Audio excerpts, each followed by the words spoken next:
Bienvenue dans l'essentiel du Dessous des cartes. Aujourd'hui, direction New York. Voici l'immeuble de l'ONU et son secrétaire général, Antonio Guterres, qui hier a rappelé aux États-Unis comme à l'Iran l'obligation de respecter la liberté de navigation. En effet, dans un détroit international, ni le passage inoffensif ni le passage en transit ne peuvent être suspendus.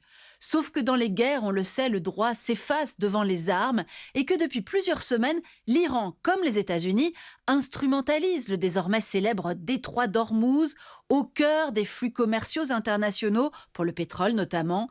55 km de large entre deux pays riverains, la belliqueuse République islamique d'Iran et le très neutre Sultanat d'Oman.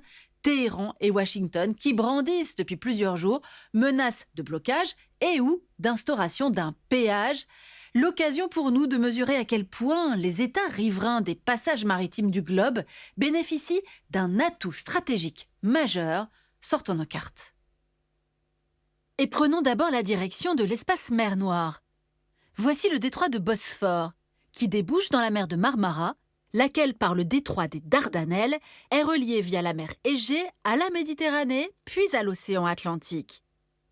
Depuis 1936 et la Convention de Montreux, la surveillance de ces deux passages stratégiques est confiée à Ankara, qui doit en garantir la libre circulation en temps de paix, mais qui peut en interdire l'accès aux navires militaires en temps de guerre.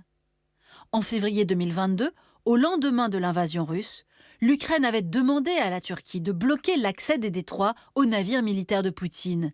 Erdogan avait temporisé, ménageant la Russie, également riveraine de la mer Noire. À présent, direction le canal de Suez.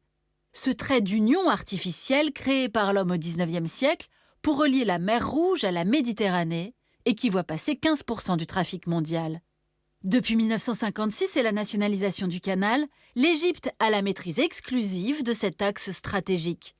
Les autorités ont fixé entre 500 000 et 750 000 $ les frais de passage par navire, soit une source majeure de devises pour l'Égypte. Il passerait environ 1400 navires par mois. De même, le canal de Panama, autre raccourci créé par l'homme pour relier Atlantique et Pacifique. Ce passage est aussi payant, entre 60 000 et 300 000 $ par navire.